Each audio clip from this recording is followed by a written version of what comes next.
Opa, aqui é o Alex Diogo, seja muito bem-vindo de volta para essa nossa segunda aula.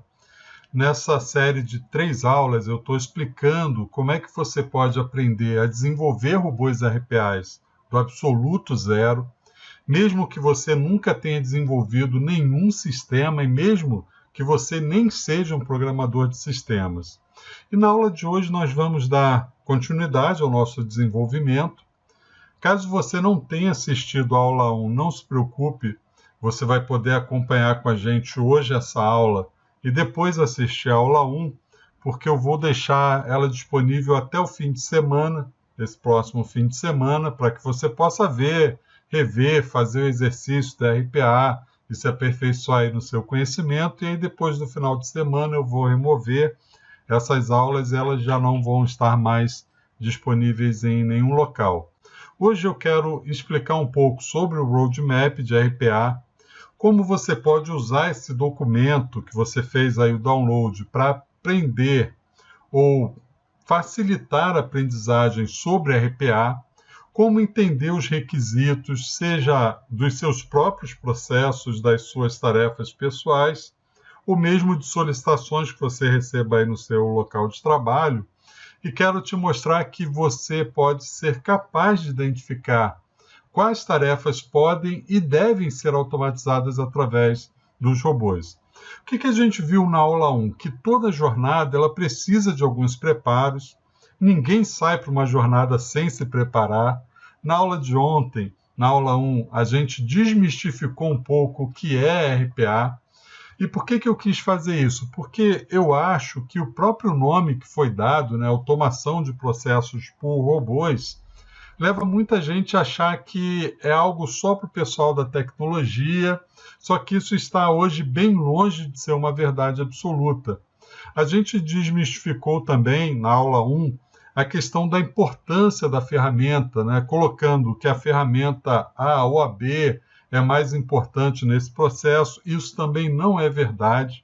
Embora a gente esteja usando e vá usar nessas aulas o UiPath, pode ser de verdade qualquer outra ferramenta. Alguns participantes também fizeram comentários sobre um ponto que é sempre uma preocupação, que é o custo da ferramenta. A gente deve falar um pouquinho sobre isso amanhã na nossa aula de fechamento. Agora imagine o seguinte, que é como escolher uma marca de um tênis para uma maratona, para uma caminhada, para uma jornada. Cada uma das marcas que existem no mercado, elas têm os seus prós e seus contras, isso é natural, ela tem os seus custos, enfim. Mas o mais importante é que você aprenda a melhor maneira de fazer uma caminhada, de como caminhar, de como correr, de como fazer uma jornada, do que ter o melhor tênis e nunca sair, nunca ir para a prática dessa caminhada. Eu costumo sempre dizer que é melhor ter um canivete sabendo usá-lo bem. Não sei se você já teve a oportunidade de ver algum especialista em canivetes usando, é algo impressionante. Então, é melhor saber usar um canivete do que ter uma espada samurai e não saber nem como segurá-la direito, se torna algo até perigoso, né? O risco de dano a si mesmo é absurdamente maior. Eu recebi alguns outros comentários também de participantes, e aí eu estou separando a aula de amanhã, a terceira aula, para a gente procurar tratar desses assuntos, vamos dizer assim, assuntos que são um pouquinho mais avançados de RPA. Por quê? Porque primeiro a gente precisa saber andar, né? Ontem a gente preparou os equipamentos, entendemos qual o nosso objetivo de chegada, iniciamos já a nossa caminhada e hoje a gente avança mais ainda nessa nossa jornada. Só que não adianta a gente querer já sair correndo em disparada. Primeiro a gente precisa conhecer em como que a gente dá cada passo. Lembre-se sempre que o mais importante numa jornada é a gente conseguir chegar ao objetivo. É mais importante até do que o tempo que a gente vai levar para chegar nesse objetivo.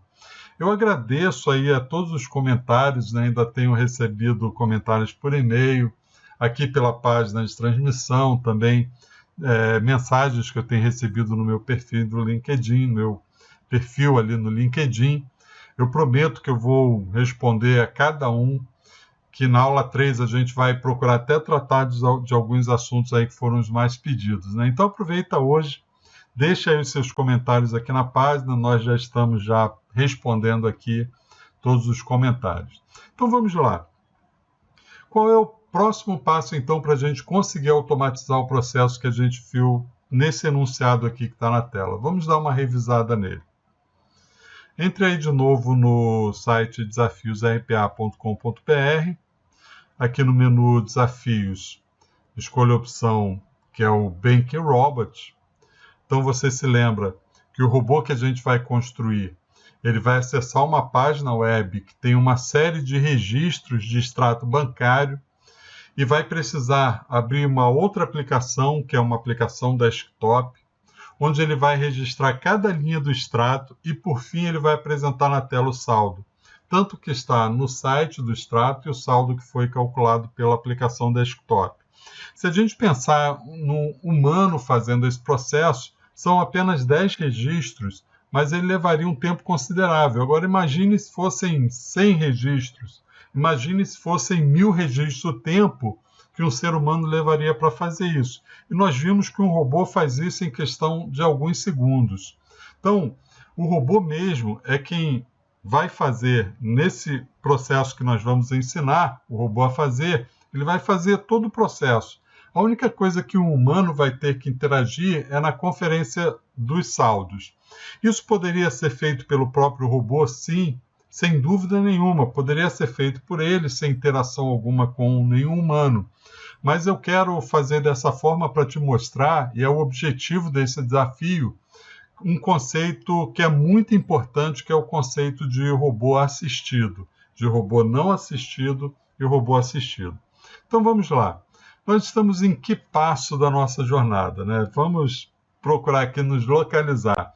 Nós entramos no passo de ensinar alguém a fazer isso, e nesse caso, esse alguém é um robô, e como nosso objetivo é conhecer durante essas 3 aulas a jornada, que é um método, uma técnica de aprendizagem, a gente precisa se localizar, saber onde está para tomar a decisão mais correta.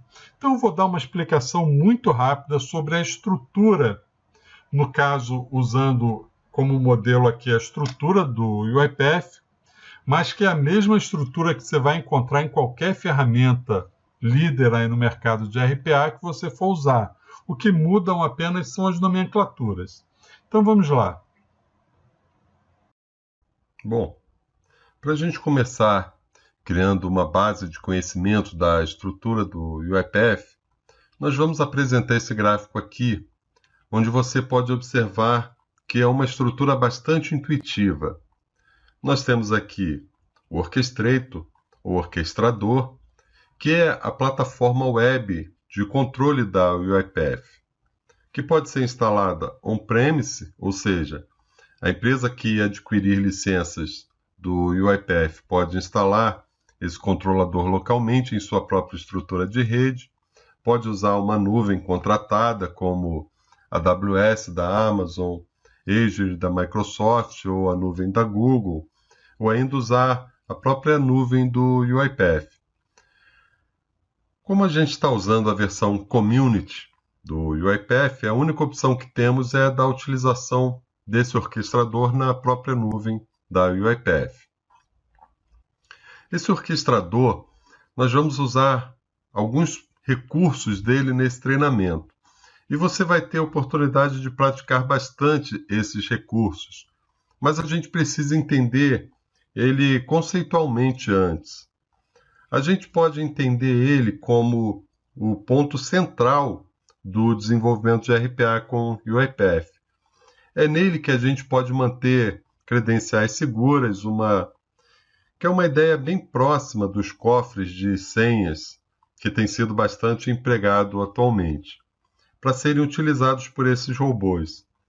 A gente pode persistir dados para serem usados entre diversos robôs. Nós vamos ter uma aula que nós vamos falar também das filas, que são as queues, e dos ativos, que são os assets. Podemos agrupar frotas de robôs conforme a arquitetura que melhor atenda para a nossa estrutura empresarial. A gente ainda consegue, através do Orchestrator, monitorar o andamento de execução dos processos que nós automatizamos através dos dashboards, acompanharmos bem de perto cada execução. Dividir tarefas administrativas por vários administradores, cada um com seu acesso restrito apenas à sua frota específica de robôs. Enfim, podemos dizer que o Orchestrator seria o cérebro desse nosso organismo de automação de processos. Logo aqui abaixo nós temos os robôs, que são os serviços que ficam em execução nas máquinas, sejam elas virtuais ou computadores físicos.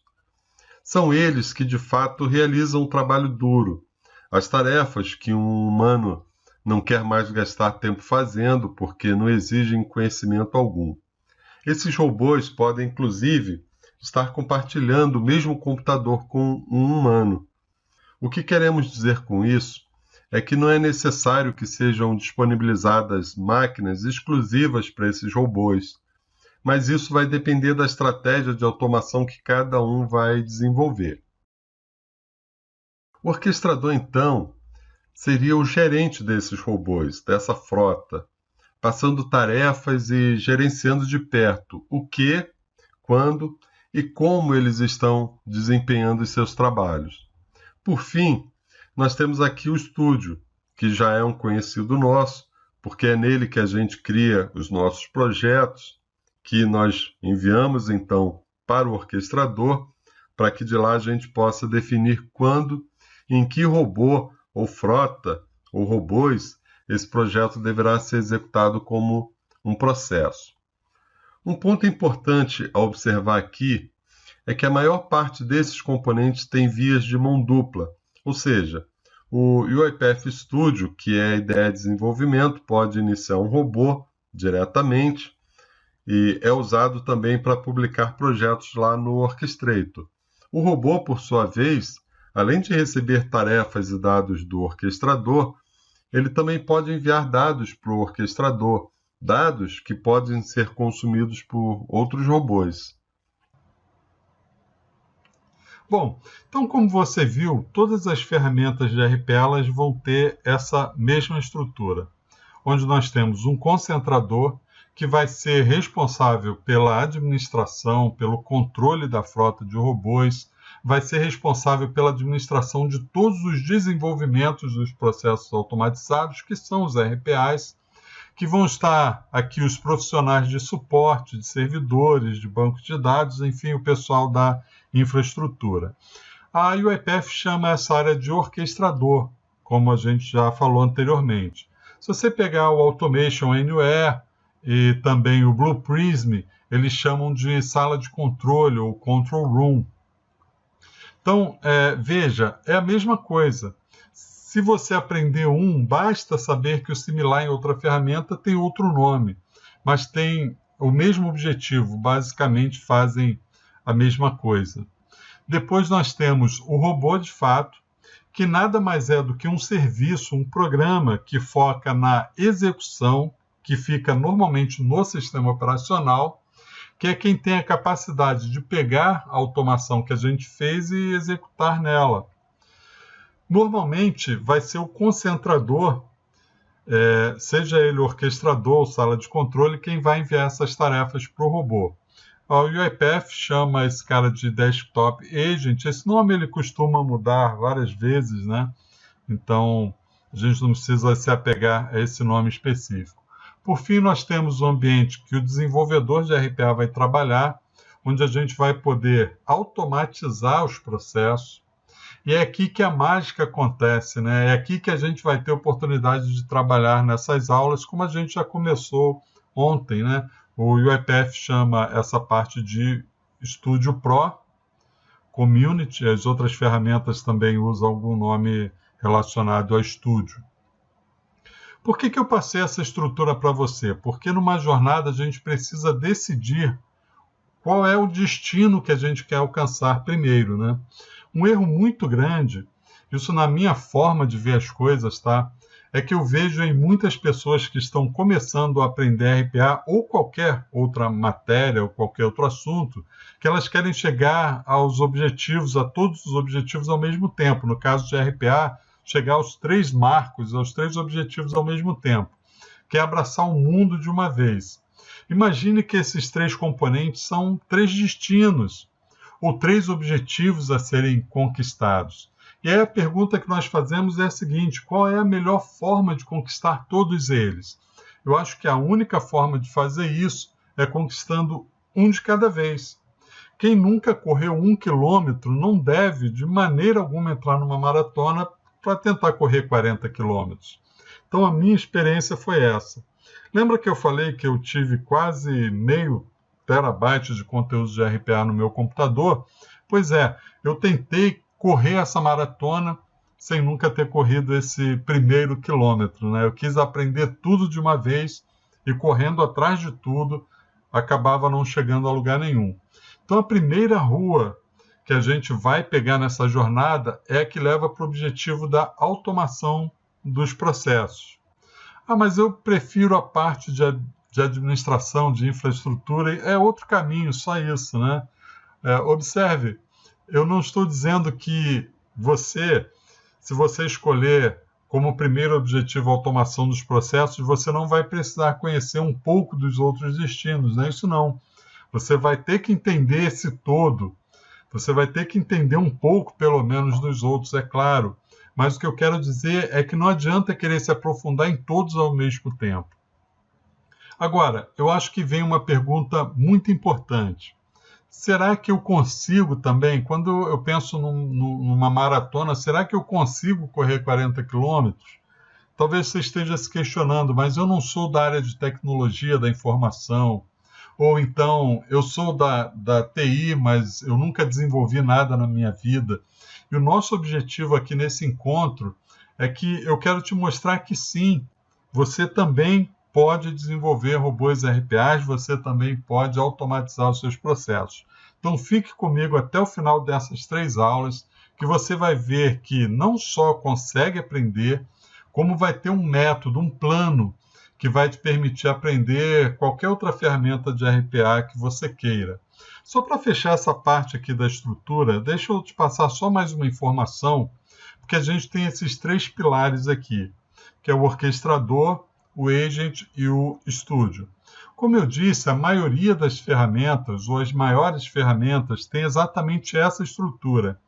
Mas você vai encontrar algumas ferramentas até mais simples que não implementam os 3 ambientes. Por exemplo, tem uma ferramenta chamada de AutoIT, que é mais voltada para um conceito mais simples de RPA, que seria DPA, Desktop Process Automation, ou alguns chamam de RDA, Robotic Desktop Automation, e aí a gente vai encontrar nesse mundo diversas siglas, uma confusão total de siglas. Não se preocupe com essas siglas, mas o que marca essas ferramentas é que elas não têm um concentrador. Normalmente tem só os 2 ambientes, né, que é o ambiente do desenvolvimento e o ambiente da execução. Mas se você guardar essa estrutura aqui que nós mostramos, você vai conseguir filtrar essa enxurrada de informações e pegar só o que você estivesse especializando naquele momento. E é isso que vai facilitar extremamente o nosso aprendizado, o seu aprendizado. Então, hoje nós vamos focar aqui no estúdio. Vamos esquecer que tem esses demais ambientes e vamos focar num ambiente, num objetivo, no nosso primeiro quilômetro, que é o ambiente de automação de processos. Então, abra aí o UiPath Studio e agora a gente vai novamente para a nossa mão na massa. Vamos lá. Muito bem, então a gente vai aqui para o nosso desenvolvimento. Abra aí o UiPath Studio novamente. Nós vamos abrir o projeto que a gente iniciou ontem. A gente vai dar continuidade no escopo do nosso projeto, no enunciado que está no site. Hoje a gente vai fazer a extração das informações que a gente vai precisar para o nosso desenvolvimento. Então temos aqui até onde a gente foi ontem. Vamos só fazer uma execução aqui do robô aproveitar para que o robô abra já para a gente na página que tem o extrato bancário.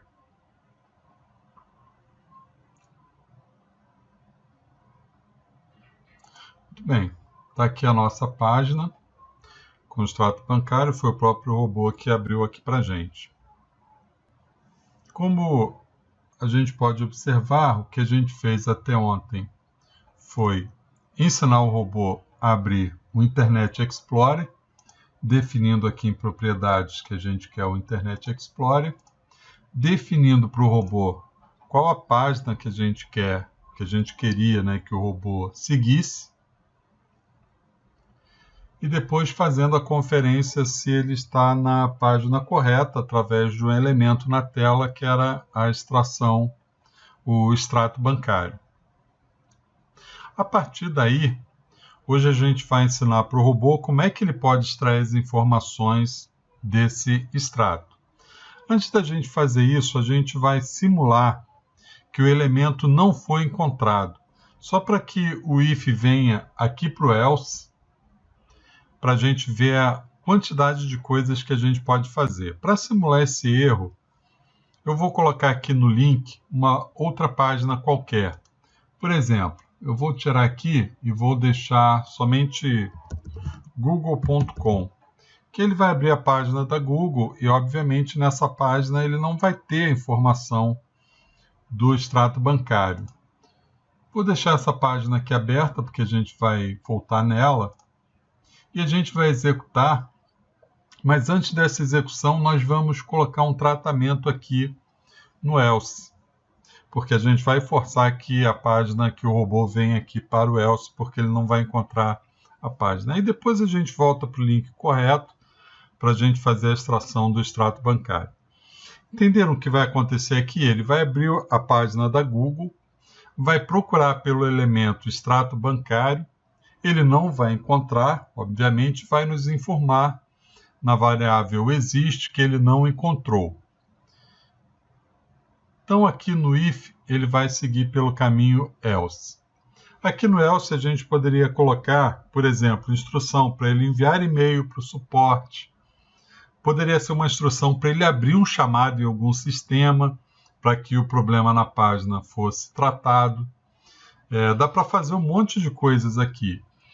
E como esse é um robô que estará sendo acompanhado por um humano, ou seja, ele é um robô assistido, nós vamos instruir ao robô que ele informe na tela que a página está incorreta. E como a gente vai fazer isso? Vamos aqui na janela de atividades e a gente vai pesquisar pela atividade Message Box, que é uma caixa de mensagem. Como a gente já está acostumado aí a receber mensagens através desse box, né, dessa caixa com algum aviso para a gente. Então vamos arrastar essa message box aqui para o lado do else, aqui para a caixa do else. E vamos soltar aqui, fazendo um drag and drop. Aqui no texto a gente vai colocar o seguinte, tem que ser entre aspas, né? A gente vai colocar o seguinte: a página parece estar indisponível no momento. Então ele vai procurar pelo elemento, vai ver que não tem naquela página e vai dar informação na tela que a página não está disponível no momento. Então vamos executar o robô e vamos ver se vai aparecer essa mensagem aqui para a gente. Ele começou a execução, abriu o Internet Explorer, só que agora numa página da Google. E por padrão ele vai esperar por 30 segundos que o elemento extrato bancário apareça na tela. Esse é o tempo de timeout, isso é configurável. E aí, como isso não vai acontecer, ele vai apresentar para a gente a mensagem: a página parece estar indisponível no momento. Bom, como você pode ver, ela apareceu aqui. E aí, quando a gente clicar nesse botão, ele vai encerrar a execução do robô. Bem legal, né? Ó, encerrou a execução do robô. Vamos fechar aqui essa página, ela não vai nos interessar. Vamos voltar aqui na página onde tem o extrato, só para a gente copiar novamente aqui esse link que a gente vai usar aqui no nosso robô. Vamos voltar então aqui o link correto para cá. Então, observaram? Toda vez que o robô ele não conseguir encontrar o elemento na página, ou seja, ele vê que ele está na página incorreta, ele vai dar essa mensagem ou qualquer programação do robô que a gente queira definir aqui no momento em que ele não conseguiu fazer essa execução. Agora a gente vai para a parte do then, quando o elemento foi encontrado. E o robô sabe, agora tem certeza que ele está na página correta e assim ele pode fazer o seu desenvolvimento, a sua execução. Por que esses testes são importantes? Porque se ele estiver numa página errada que tenha uma tabela, ele vai fazer a extração dela. E isso seria um grande problema para a gente. Então a gente precisa garantir que ele esteja na página correta. Como é que a gente vai fazer então essa extração? O UiPath ele tem um wizard, que é um ajudante, que torna essa tarefa extremamente simples. Pense o seguinte, se a gente fosse fazer isso escrevendo código de programação, seriam necessárias aí centenas de linhas para que a gente conseguisse esse resultado. E você vai ver agora por que chama wizard, né? Porque é como uma mágica. Nós vamos ver que não vamos precisar escrever nenhuma linhazinha sequer de código para que a gente tenha esse resultado. Aqui em cima, nesse menu Ribbon, nós temos aqui um ícone com a descrição extração de dados. Como a gente está com a página aberta, aqui na página do extrato, então basta a gente clicar nesse ícone e ele vai pedir que a gente posicione a tela do extrato.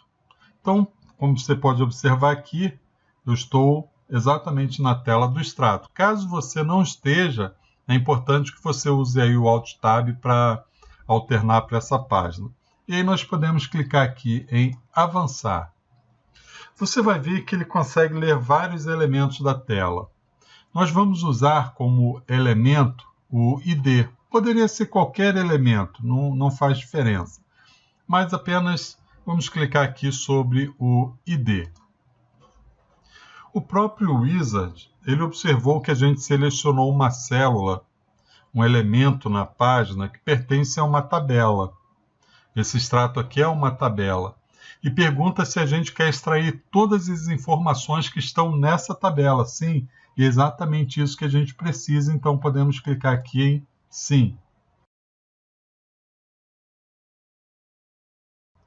Olha só que interessante, ele já trouxe os dados para a gente analisar, se são esses dados mesmo, já tendo tudo separado como campos, o campo ID, o campo de descrição, o campo tipo, valor, data. Então ele já trouxe isso tudo tabelado, né? Então a gente pode clicar aqui em concluir. Daí ele vai fazer uma última pergunta, se os dados estão paginados. No nosso caso aqui não, estão todos em uma página só, você pode ver que nós não temos uma página seguinte, mas pode ser que tenha uma quantidade de registros que estejam em várias páginas, então a gente diria que sim, mas como não é o nosso caso aqui, a gente vai clicar em não, ele tem somente essa página. Agora, você vai ver que ele gerou uma atividade chamada extração de dados. A gente vai pegar essa atividade de extração de dados e a gente vai arrastar aqui para dentro da caixinha do DEM, porque a gente quer que isso aqui só ocorra caso ele encontre a página. Então arraste e solte aqui dentro, você vai ver que ele vai ficar no DEM a extração de dados e no else a informação de que a página não foi encontrada.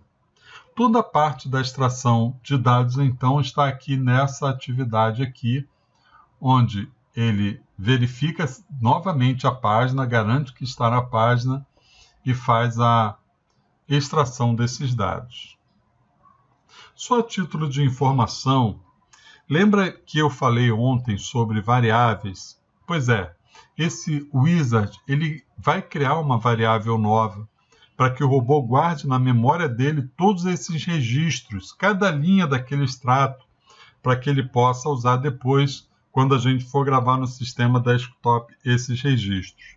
No momento em que o robô for executar, embora aqui já apareça uma imagem com todos os registros, isso aqui é apenas uma imagem informativa. Se tiver havido alterações lá no extrato, ou se for um extrato de outro dia, ele vai trazer os dados, as informações atualizadas. Então, a partir desse momento, a gente não precisa mais alterar nada nesse robô, porque ele vai trazer sempre a informação que estiver disponível no momento em que o robô vai ser executado. Então vamos aqui, selecione aqui a atividade de extração de dados. Se a gente vier aqui na aba variáveis, clique aí nela, ele vai abrir essa janela aqui onde ele mostra todas as memórias, todas as variáveis do robô. E a gente vai ver que nós temos aqui atualmente duas, né? Uma, que é a exist, que foi a que a gente criou para que o robô nos informasse se a página que a gente quer existe ou não. Por isso ela é uma variável booleana, ou ela é falsa ou verdadeira.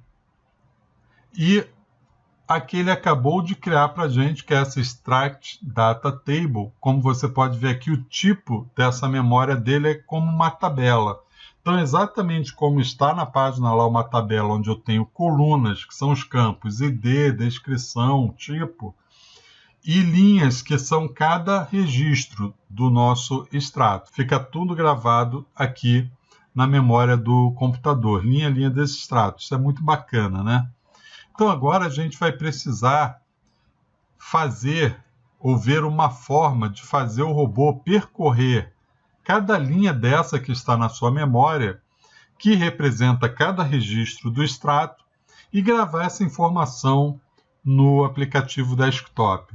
Então a gente vai aprender também como é que a gente faz isso. Então, antes da gente avançar muito aqui no nosso desenvolvimento, a gente vai entender em que ponto do nosso roadmap, do nosso mapa, que está no e-book, a gente se encontra. Então, vamos compreender um pouquinho sobre ele, como é que a gente utiliza para nos ajudar a seguir nessa jornada. Vamos lá.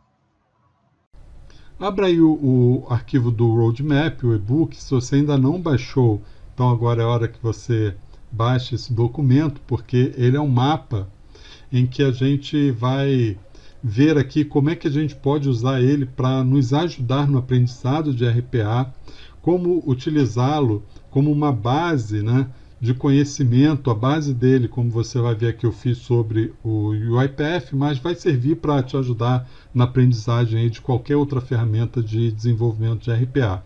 Como você pode ver, ele traz aqui um mapa mental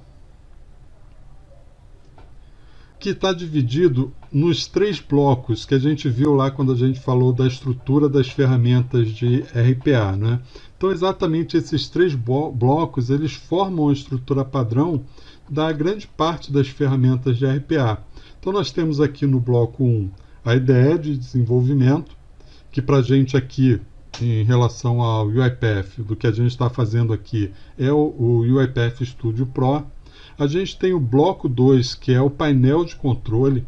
Aqui para o UiPath, esse painel de controle é chamado de Orchestrator ou orquestrador, mas outras ferramentas como a Automation Anywhere, sala de controle. E o terceiro bloco aqui, que é o robô em si, que é o executor da automação, que no caso da UiPath é chamada de Assistant ou Agent. Então, no nosso curso aqui de 3 dias, a gente focou nesse primeiro bloco, que, ao meu ver, para quem quer começar a entender RPA, deve ser o ponto de partida. Mas olha que interessante, se você se interessa, por exemplo, mais pela infraestrutura, então você pode partir aqui para focar no bloco 2, por exemplo, né? Mas vamos ver aqui como é que ele pode nos auxiliar nesse aprendizado. Se você reparar, cada item tem uma numeração, que deve ser o caminho, a maratona a ser percorrida, né? Por isso que eu chamo de maratona ou jornada. Então, nessa linha, a gente deve aprender o que são, por exemplo, aqui, o workflow. O que são workflows, né? Por exemplo, aqui no 1.1 da ideia de desenvolvimento, nós temos 1.1.1 que são os workflows, e aí vem 1.1.1.1 que é o sequence, o 2 que é o flowchart, o 3 que é o state machine. Então você vê que no robô que a gente fez, a gente partiu exatamente desse mais simples, que é o sequence. Se a gente pegar esse número e pesquisar aqui no documento, a gente vai ver que a gente tem bastante explicação sobre cada um deles, mas quando a gente chega aqui nesse documento, a gente vai ver que 1.1.1.1, que fala do sequence, ele nos dá uma explicação bem sucinta do que seja, né, uma explicação um pouco mais detalhada, embora sucinta, do que seja o workflow do tipo sequence, por exemplo. Você pode ver outra coisa aqui que eu coloco, que é o desafio que a gente pode utilizar no site. Então, daqui a pouquinho a gente vai entrar no site para a gente ver os desafios que nós temos lá no site Desafios RPA, que podem te ajudar a entender melhor como é que a gente trabalha com sequence. Então, aqui, desafio robô assistido 1. Se a gente vier aqui no site, nos desafios básicos, você vai ver que nós temos aqui o desafio robô assistido 1. E aí tem um enunciado e a gente pode utilizar o sequencial. Quando a gente parte para o workflow um pouco mais avançado, que é o flowchart, nós temos o desafio robô assistido 2. Então, com essa sequência, você vai aprender tanto os workflows, como também os tipos de robôs, robôs assistidos, qual é a diferença entre um robô assistido e um robô não assistido. Então, cada desafio desse aqui que nós temos no nosso site, aí parte de desafios muito básicos até desafios extremamente avançados, você vai ver que esse e-book ele te leva a esses desafios para que você possa cumpri-los, né? Voltando aqui no mapa, outra coisa que eu quero te mostrar aqui bastante interessante é essa numeração aqui. Você vai ver que eu falo também das activities ou atividades, né, que você viu aqui dentro do UiPath Studio, que podem ser utilizadas para atingir esses objetivos que estão explícitos aqui no desafio do site. Então, se eu pegar aqui a numeração, eu falo aqui que eu utilizo o input dialog e o message box. Se eu pegar essa numeração 43, eu posso descer mais aqui, onde eu falo das activities. Você vê que é bastante conteúdo, né, que eu coloquei nesse e-book, mas o 43 aqui ele explica para que serve esse componente, para que serve essa activity, né? Olha que interessante, eu falo da activity, da atividade input dialog, pego o número que tem nela e consigo saber o que exatamente essa activity faz, como vimos aqui no exemplo da activity 43. No final desse e-book também, nós temos aqui um glossário, né, dos principais termos que hoje no mercado são utilizados quando a gente fala sobre RPA. Como, por exemplo, aqui, o que exatamente é um robô atendido. Então, tudo que você vê aqui nesse documento, você vai poder vir aqui através dessa numeração e compreender o que exatamente, por exemplo, aqui é um flowchart, né? Para que ele serve, qual desafio eu posso fazer, tentar, né, atender, vencer, para que eu entenda bem desse tipo de workflow, quais as atividades que eu posso utilizar, e principalmente temos aqui também para quem está inscrito nos cursos mais avançados, qual é a aula que a gente fala especificamente sobre esse desafio. Por quê? Porque nos cursos nós temos todos esses desafios aqui são completos, e cada desafio desse ele tem sempre mais do que um enunciado, né, que vai desde o iniciante até o intermediário, e alguns deles indo até os módulos bem mais avançados. Bom, a gente já conseguiu atender aí vários requisitos do nosso desenvolvimento hoje. Eu tenho recebido alguns e-mails, algumas mensagens sobre como seguir nessa jornada, indo mais longe, né? Nós estamos falando de um primeiro quilômetro, mas obviamente todo mundo quer chegar aos 40 quilômetros. Então, algumas perguntas, se eu tenho algum conteúdo mais avançado, Afinal, quando a gente começa uma jornada, o nosso objetivo inicial é alcançar algo mais palpável, né, naquele momento, mas é claro que todo mundo quer ir mais longe, né? Então, deixa eu te mostrar aqui uma possibilidade de uma coisa que talvez você possa estar interessado. O fato é que sim, eu possuo um treinamento completo que vai desde um nível muito básico até um nível bem avançado de desenvolvimento RPA, inclusive chegando na parte já de inteligência artificial. Mas eu quero te passar aqui o máximo de valor nesses 3 dias, para que você veja que sim, você pode seguir essa jornada, mas o tempo que a gente tem aqui para passar todo esse conhecimento de uma forma mais detalhada é limitado, né? Amanhã a gente vai dar mais continuidade da nossa automação, tratar de alguns assuntos mais avançados, mas quem sabe mais para frente eu falo um pouquinho sobre esse conteúdo, esse treinamento que eu tenho. Por enquanto, o que eu queria só é que você aproveitasse o que a gente está vendo agora. Nessas 3 aulas aqui do nosso encontro, você já vai ter um diferencial, acredite, né? Nós falamos lá, 5% de uso de RPA no mundo estão concentrados no Brasil, ainda tem muito a crescer. Então, na próxima aula, a gente vai ainda finalizar o nosso robô, vamos nos aprofundar no roadmap. Você vai ver que o nosso roadmap ele é baseado nessa estrutura, né, dos 3 pilares, das 3 camadas. Você vai ver como é que a gente seguiu esse mapa e eu vou atender alguns pedidos que eu recebi aqui nos comentários, alguns que eu recebi por e-mail, também mensagens pelo LinkedIn, né, tenho recebido bastante mensagens. Mas, por enquanto, deixa aí mais comentários aqui na página. Você também pode me enviar e-mail, se você desejar. Meu e-mail é alexdiogo@desafiosrpa.com.br.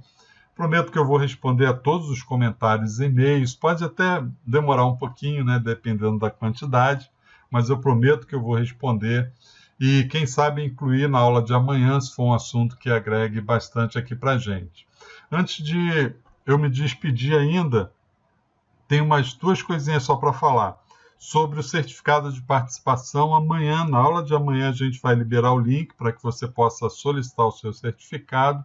Eu quero só te mostrar mais uma mensagem que eu recebi aqui no LinkedIn, que me deixou muito feliz mesmo. Eu vou mostrar aqui porque é um post público, né? Então, olha só que mensagem gratificante, né, da gente receber. O Thales, ele diz aqui, eu já compartilhei com meus alunos, né, ele dá alguma aula, algum curso. Gostei muito do curso. Meu filho fez também, gostou muito. Ele tem apenas 11 anos, mas conseguiu fazer os robôs sozinho com as suas explicações. Já estou utilizando robôs para automatizar algumas tarefas aqui. Então vejam bem, uma criança, né, um adolescente, pré-adolescente, e que conseguiu fazer sozinho, seguindo as explicações, a forma que a gente tem passado aqui para os nossos alunos. Muito legal essa informação, essa mensagem que eu recebi. Mas, sem demagogia, de verdade, né? Esse é o grande prêmio, porque a gente vê que está, de alguma forma, ajudando alguém a conquistar os seus objetivos, né? Claro que a vitória é dele, do filho dele, mas porque foi quem aplicou o seu tempo para fazer o curso, para aprender, para se preparar para o cenário que está por vir aí. Mas saber que, de alguma forma, né, eu fiz parte disso é uma alegria muito grande, sem tamanho. Então, obrigado a todos aí pelas mensagens. Eu estou ansioso para a gente se encontrar amanhã para a nossa 3ª aula. Então, tenham todos aí um bom dia, né, um final de dia, uma boa noite, e a gente se vê amanhã, então. Até lá.